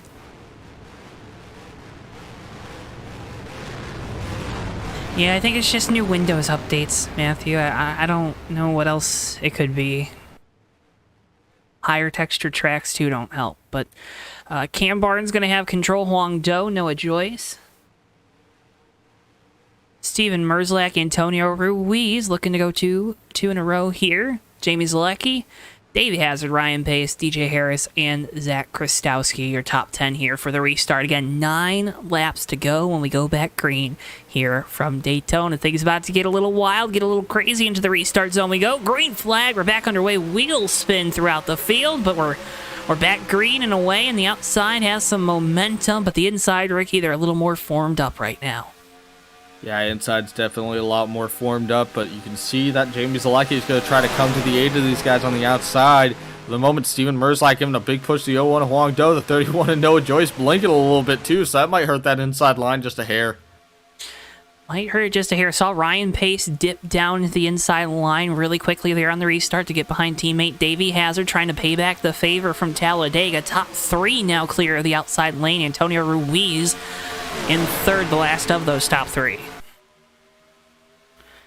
Gonna have See Noah Joyce looking to the outside of Cam Barnes. Antonio Ruiz giving him a big push. Barnes can't do anything to block that. That's going to send Noah Joyce up top. He's going to take the lead here, Joe, as they come across the line for 8 laps to go. Noah Joyce with the lead. See the 26, a little warp there at the back of the field. We're okay so far. Cam Barnes still leading the inside lane as Davey Hazard and Barnes decide to migrate their way up the field and try to hold those guys on the outside. Well, hold them to be true and committed to that outside line. Noah Joyce trying to defend. He comes back down low to block Cam Barnes. He knows that Barnes getting a huge push from Davey Hazard in that 75. Hazard gets stuck in the middle there, but comes down. Ryan Pace lets him back in. I love Davey, Noah Joyce. Now Noah Joyce is defending 2 lanes at once here. I don't think he's going to be as aggressive blocking the 11 of Ruiz. I really don't. I don't think so either, but he's definitely going to be trying to defend here to take this win. For sure. Noah Joyce, your leader.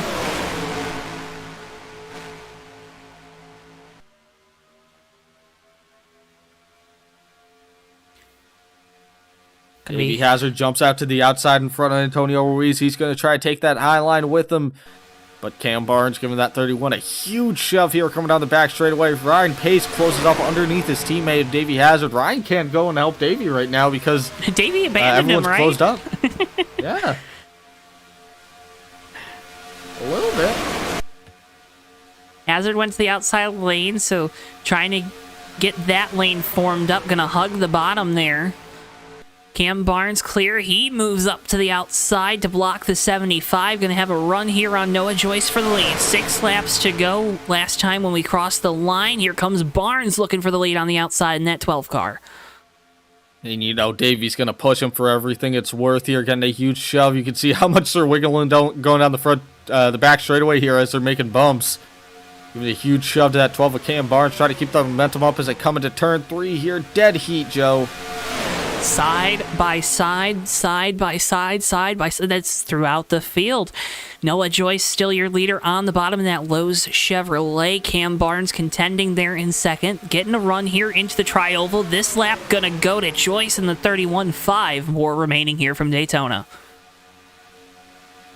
Cam Barnes pulls out ahead just a little bit on Noah Joyce, but not enough to really make a move. They're still side by side here coming around this place.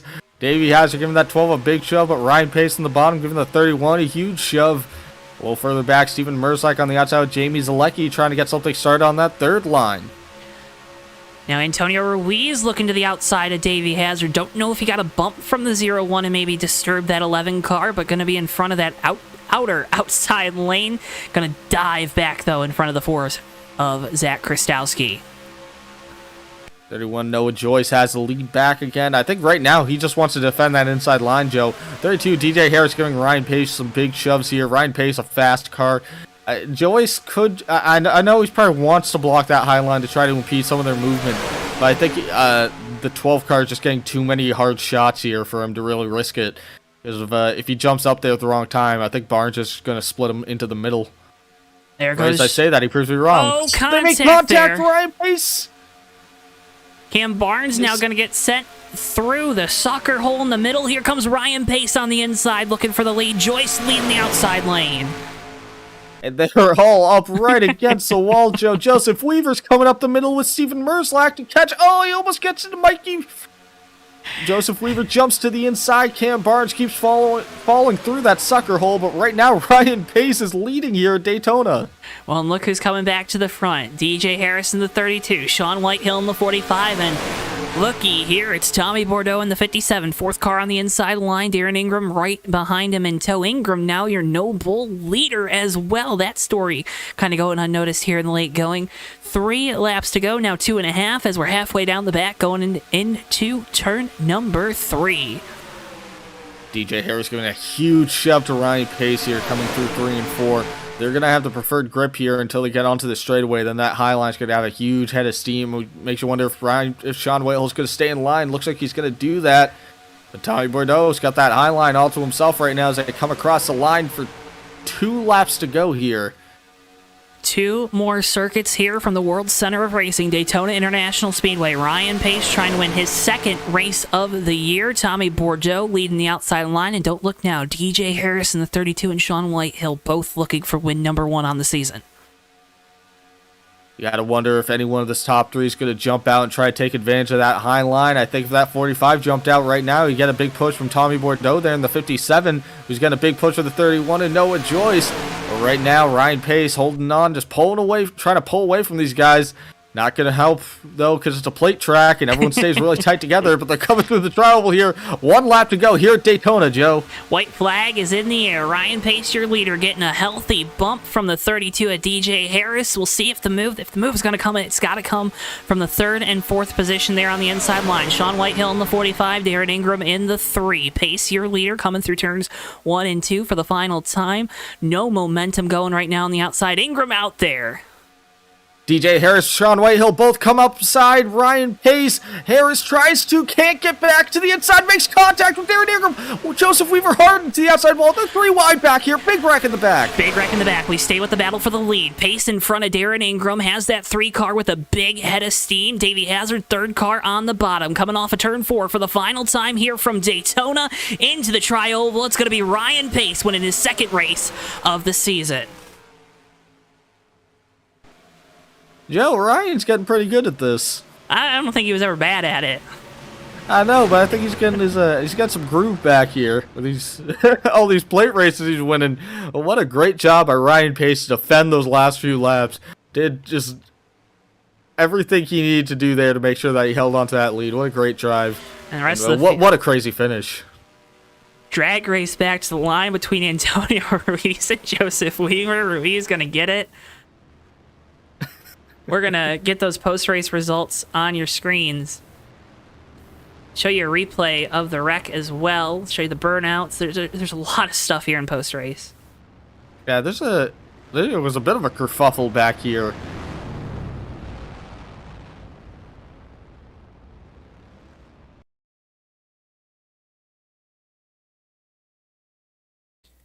I mean, where did this all start? Looks like, well, it looks like we had an issue here where the 45 and the 32 both tried to make a move on the 15. They almost got together there, and they both ran out of momentum. The 32 tried to come back down onto the inside line. Darren Ingram was there, so they made contact. I think Joseph Weaver was pushing the 3, and when the 3 moved down and had to move back up, it just bumper grabbed the 10 and sent him sideways into the wreck.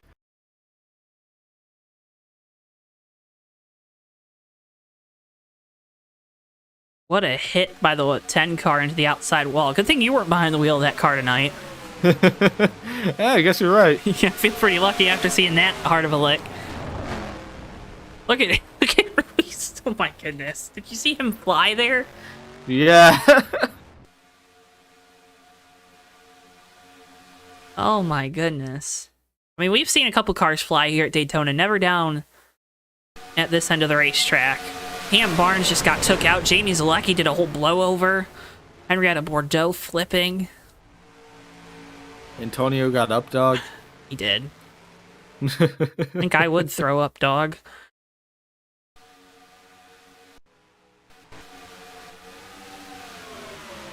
In chat, that wasn't me, by the way. No, I know. I know. I saw Matthew. My goodness.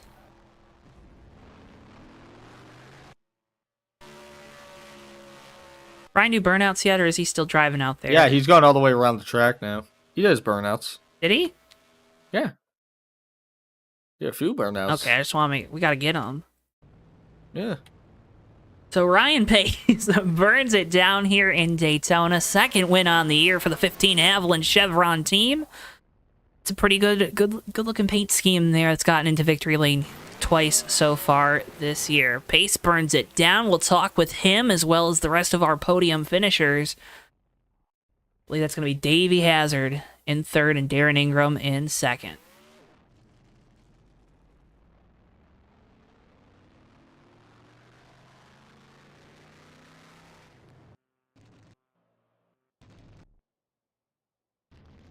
Ryan's going to pull it into victory lane. This wasn't the Verizon 250 here tonight, but nonetheless, Ryan Pace, your winner here from Daytona. Let's get one more look. Kind of how this all starts. Here's the white flag lap. You see the 3 of Darren Ingram getting a big healthy push there from Joseph Weaver. Weaver up inside the top 5 for the first time this evening. Bordeaux there on the outside with help from Noah Joyce. Here comes Davey Hazard in that 75. The run is really going to start here coming off of turn number 2 because Ingram and Sean Whitehill know this is where they have to make a move if they're going to have any chance. DJ Harris goes up to block. Ingram back down into the bottom, still has help from the 10. You see the 32 kind of block the 3. That's what starts this whole thing.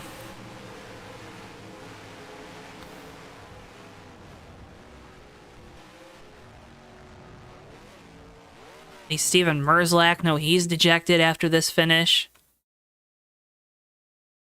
On board, Fastenal cam.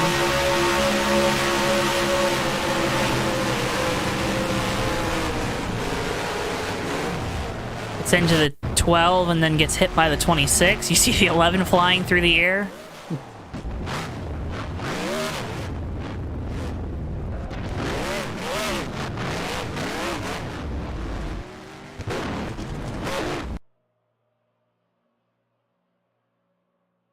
But nonetheless, going to move on to our post-race coverage, talk with our top 3 finishers here tonight. Ricky, I mean, that's just USORL Super Speedway racing, ain't it? That's just super speedway racing in general, Joe. Just sometimes you're on the good end of it, sometimes you're on the bad end. But boy, when you're on the bad end, it goes really bad. sucks. It really sucks. All right, so we'll get these results out to you folks at home here momentarily. Then we'll talk again with our top 3 finishers here tonight: Ryan Pace, Darren Ingram, and Davey Hazard. Who do you want to talk to first, Ricky? Let's go to top to bottom. So start with Ryan? Yeah, let's start with Ryan. All right, let's go ahead and start dialing up driver of the number 15 car. He's in victory lane. He's had the champagne sprayed all over that car for the second time this year. Ryan Pace. Ryan, do you have a copy? Hey, Joe. Yeah, I gotcha. Buddy, weren't you like 3/4 of a lap down at one point in this race? Something like that. That caution that came out there after the long green flag run was helpful to me. I know a bunch of guys it hurt them, so stinks for those guys that had run up front the whole time. But yeah, most of the race I was just cruising and just hoping for something to crazy to happen. Well, we saw crazy happen there on the final lap, but take us through those kind of closing laps, because it seemed like you were committed to that bottom and maybe some of those guys in front of you were second guessing themselves. Yeah, so I restarted 8th there after everything had shuffled through, and on the restart I managed to sneak into the bottom line because I figured the outside line might have some difficulties. I know there was some sort of incident under caution where some cars in front of me had some damage. So anyway, I was committed just to follow Davey for as long as I could. The outside line seemed to be working at first, and he was able to get up there, and I thought, okay, well, at least if the outside lane does work, he can go on and win, or at least battle for the win. But obviously, it didn't work out like that. The outside lane started going back. I just stayed in that line. I mean, it's Daytona. It's hard to race 3 wide for long periods of time, so it's just follow the car in front of you. And luckily for me, I mean, the cars on the bottom, one by one, would make a move up high, and I just shuffle into the spot that they gave up, and all of a sudden I found myself leading there with a few laps to go. Well, good drivers seem to find themselves leading with few laps throughout these super speedways more often than not. Now it's two in a row on the super speedways for you in this 15 team, so I think that's that skill set that's been developing for years here in the sim on these big tracks, Ryan. But man, oh man, a great run for you in this team. How does it feel to kind of get that second win? I mean, obviously, this is going to kind of solidify making it into the playoffs here in your first season in the USORL Cup Series. What does it mean to get the second win at Daytona? Just for the fact that it's Daytona, it's a big race, no matter what race we're here for. Yeah, it's a big deal on the point situation because the points are seeded based on. I mean, your points are based on your seed going into the playoffs. So the higher up you are, the more you have. So that really helps. You get the 3 points for the win. So it's good momentum as we get close to the end of the regular season. Honestly, my goal tonight was just to have a good playoff run, try to get ready for that, get as many points as possible. But I wasn't expecting to win there like that, so that's just bonus what we managed to accomplish there. Well, it's his second win on the year. He's the fourth multi-time winner here tonight. He is Ryan Pace. He's going to have a shirt up on the JTN merch store eventually, too. But Ryan, before we let you go, you got some great partners, some great sponsors, some great teammates. The floor is yours, buddy. You know what to do. Yes, sir.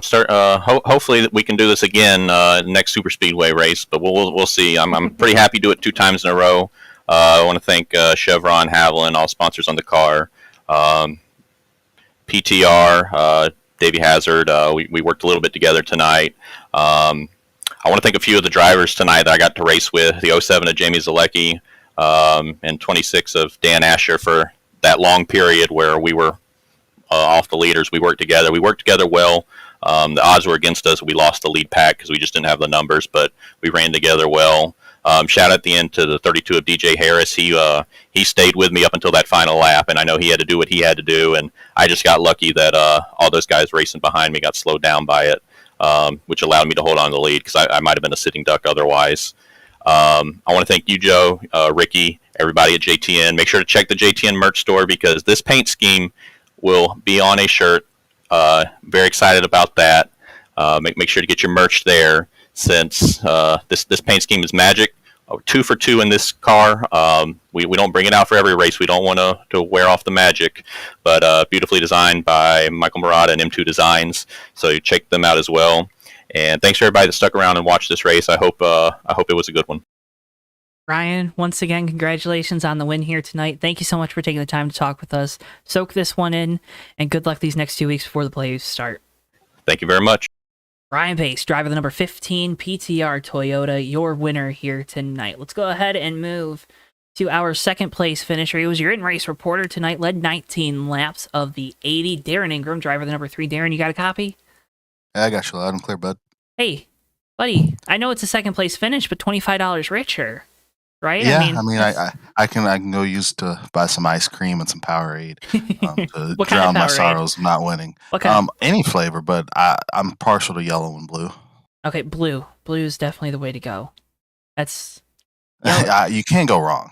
blue is the way to go. You can't go wrong with blue. But speaking of blue, when we talked to you last, you sounded a little blue, right? Lost all the track position with the kind of weird circumstances with the game crash or polygons, whatever it's called at this point. But good rally from you in this 3 team. How'd you make it work? Yeah, I said it then. I said, well, we're just gonna push as hard as we can and not lift at all, and see how many spots we can get back up. Know how many time to wait around, and didn't wait around. I just kind of stuck my nose wherever it could fit. Forced the issue there a little bit with Weaver. He went like up a little lane, and I was like, all right, well, there's my chance. Got to see what I can do. And just kept trying to follow where the momentum was, and for the most part, that was on the bottom there.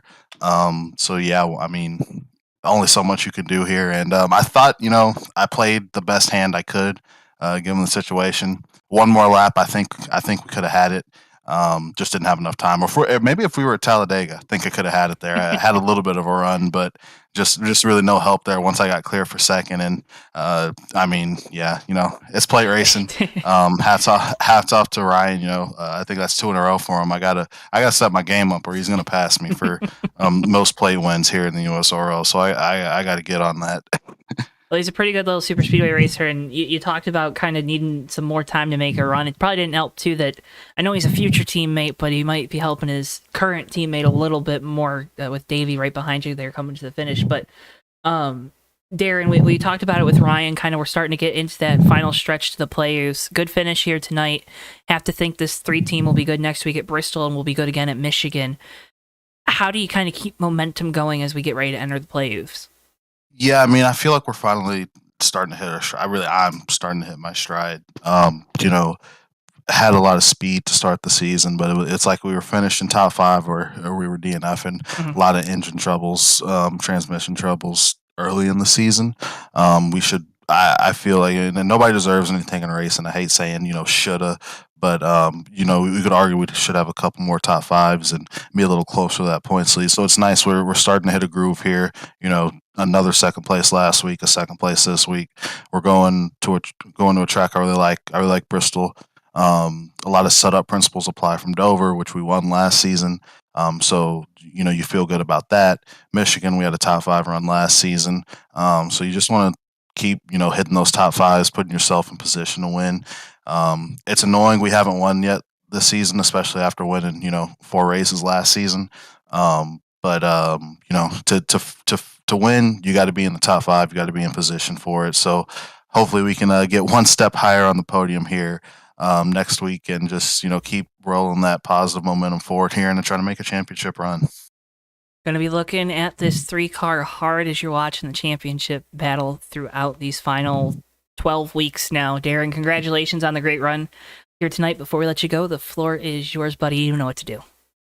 Oh, yeah. Verizon Wireless hopping on there. Great looking silver paint scheme there. I absolutely love it. Powerade, Pilot Flying J, Nationwide Insurance, Coca-cola, all those guys. Hopefully we can just keep doing them proud, get these pretty looking cars into victory lane where they belong to be. Well, it's in we're almost there to victory lane, Darren. Congratulations once again, second place run, winning the Noble, $25 back to you. Congratulations on that. And again, thank you so much for not only talking with us after the race, but being our in-race reporter tonight. Yes, sir. Anytime. Darren Ingram, driver of the number 3 Verizon Chevrolet, your second place finisher here tonight from Daytona. Let's go ahead and bring in the final of our top 3 drivers. He's the driver of the number 75. You know him, you love him, you hear him on the Fake Racers podcast weekly. It's none other than our very own Davey Hazard. Davey, what's up, buddy? I'm stressed. Yeah, that race was why? Intense. Yeah, that race was a lot. So, obviously, we can talk about the finish, but let's first talk about the heads-up move that you made when you missed the pit entry. Big heads-up move from you there. You missed the entry, but you decide instead of taking that commitment violation to drive back around the track and kind of get hooked up with some guys in draft. Why was that? I saw what happened to Austin earlier. Austin missed it, and he ended up a lap down, and the race had gone green for a while, so I knew. I locked him up. I had no idea what was wrong, if my tires were bad or anything, but I just knew I had to gas it back up on the track and go until I couldn't anymore, because if I went through a whole pit road sequence after missing the line, I knew I'd have to come back down again for a violation anyway. So I just made it simple. I just gassed it, got as much time as I could. And I don't know if I probably still would have lost the lap, and I don't know if I would have been back on the lead lap because of that last caution. I probably wouldn't have. So I'd say it was a good move. It was just unfortunate that it happened in the first place because we were running really well before that. Some of the guys in that lead pack decided to call they were pitting, but they were faking it. Oh. And when I'm pitting at a super speedway, I kind of base it off the guy in front of me, and the guy in front of me called a pit, so he never pit, and I missed my braking point. And yeah, that happens, but it's fine. Came back around anyway. Gotta be independent. That's right? How that unfolded. It was awful. I was so mad. What's up? You gotta be independent, right? You gotta fend for yourself out there on the super speedway. Yeah. Apparently I do. Apparently I do. Well, I'm looking forward to talking more about that this week, but those final 10 laps, those were the most, the start of this race was pretty intense, but those last 10 laps were crazy up there. You were on the bottom there for the restart. You had Ryan to your outside. He was able to get behind you after you guys got out of the tri-oval there at the start, but take us through kind of working your way up through the field, because it really looked like you and the 75 team were going to have a really, really good shot to win this race. What went wrong? What could you have done different? I don't know. You know how these races go, man. It's if you're not lucky, it's going to be a crapshoot every single time. I originally went to the top because I thought we were going to have a good run. Well, originally I guess I was pushing on the bottom, and I don't remember the first bit of that little run. I just remember when I eventually got to the top that I wasn't sure about the move because the top wasn't really that good, but I was kind of hoping that enough people would come up and try and run the top at the end of the race to make a move, because it's easier to make a move when you're on the top, right? And that's what I thought would help. I thought the numbers would come. Numbers didn't come. We stagnated like we did earlier in the race, and I should have seen it coming, but I didn't. And it got to a point where I didn't like following Cam, who was in front of me at the end, and then I needed to make a move, and then there was the yeah. It honestly, it's just a mess. It kind of all blends together at some point, but Would you say it's a cluster? is You can't say definitely the other cluster, word, but yeah. the cluster F word that you'd yell at me for saying. Yeah, like when they went 3 wide on the back, there's only one place I can go, right? I had to go top. I had to go, like, if I went to the middle, it was done because, the numbers were behind me. And then, yeah, it was just that the top line was just useless on this track. And then when I finally got to the bottom, I got lucky enough that the big wreck at the end didn't take me out this time. And so I sneaked through and ended up third somehow. Hey, sneaking through and finishing third is a lot better than not being able to, or limping back across the line, or not even being able to get back to the line and finishing 15th. But, Davey, as always, yeah. Thank you for talking with us. You can hear more from Davey on the Fake Racers podcast this week. I think we might end up talking about a couple things tonight because there are a couple weird things. Maybe again. We gotta incorporate the fake. There were a couple weird things. We're gonna have to incorporate those. That's a nice way to put it, right? We'll incorporate those into the show this week. So if you want some more follow up to this race tonight, you're gonna want to go over to JTN2 on Tuesday. But Davey, before we let you go, the floor is yours, buddy. You know what to do. I want to thank all of the lads. We had a good lad turnout tonight. Everyone but Joey. That's a good. I like racing with the lads. Too. He was here in spirit as always, and thank all my PTR teammates, everyone that, all my friends that run in this league. They're the coolest people in the world. You guys are probably putting on a great broadcast. I can't wait to watch you guys call my mishap and all the other. I really want to see the caution crash on the broadcast. I want to see. I didn't go back and look yet. The USORL admins for putting on a good race and giving us a place to race every week. It's a lot of time and a lot of effort. Everyone that I know that's watching, hello, you're all the best. Thank you very much for watching me driving fake circles over and over and over again. And I think that's really it. Do you guys have a good broadcast? I think so. It's pretty fun. So. Ricky, how you doing, buddy? You're always quiet during these. I like asking you how you're doing. I'm doing good. I do good. Okay, that's good. Good to hear. We do good. All right, I need to stress. I'm gonna probably drink some alcohol. All right, you go celebrate the third place finish here tonight, Davey. Congratulations. Thanks for talking with us. Thanks, guys. See ya. Davey Hazard, driver the number 75 Toyota for PTR, your third place finisher. Ricky, that'll do it here from Daytona tonight, but man, oh man, another thriller here in the USORL. Yeah, another thriller, fun old time, and man, that's just super speed racing right there at its best. Really fun tonight. Would you do like a Brad Keselowski impression then if it's like, that's just super, like the joy, like, I don't know, whatever. It's just super speedway racing. That's not even what Pratt sounds like. That's I don't more know like what Joey. That was. That's more like, that whatever. was. Whatever. But folks, cannot thank you enough as always for tuning in. It's always more fun to broadcast when you tune into JTN, when we get the interaction with chat. So can't thank you guys for being active and loud in chat tonight. Make sure if you haven't already, like the video, subscribe, do all those things. We're back live tomorrow night at 8:50 p.m. Eastern Time with the Hobo Racing Truck Series from Hadesburg. I don't remember. I apologize for if I'm saying that wrong, but that track is so much fun. We've had some thriller finishes there with tire wear and late race kind of guys gaining. It's gonna be different from a super speedway, of course, with it being a shorter track, but it's a good kind of different. Gonna be a fun race tomorrow night with the Hobo Racing Truck Series. With all that being said, though, make sure you, again, hit the like button and subscribe. You can follow us on social media at JoeTowNetwork. Next week's USORL Cup Series race will be over on Fast 29, so go give Chris and his entire group a big shout. They've been putting on some great shows here for these USORL races, so if you want to stay up to date with all of them, with all the USORL events, you're going to want to go over to Fast 29. With all that being said, though, folks, for Bristol, our producer, for Ricky Collette, I've been Joe Tomansky. Thank you so much for tuning in, and we'll see you guys next time live right here on JTN. So long for now, folks. Yeah, and they're going to be 3 wide coming to the checkered. Never mind, they're going to be... Oh! Turn 4 into the trioval, Whitehill and through the grass. It's going to be Noah Joyce winning his first career race in the Red Bull Cup Series. Off the line in the wrecking ball.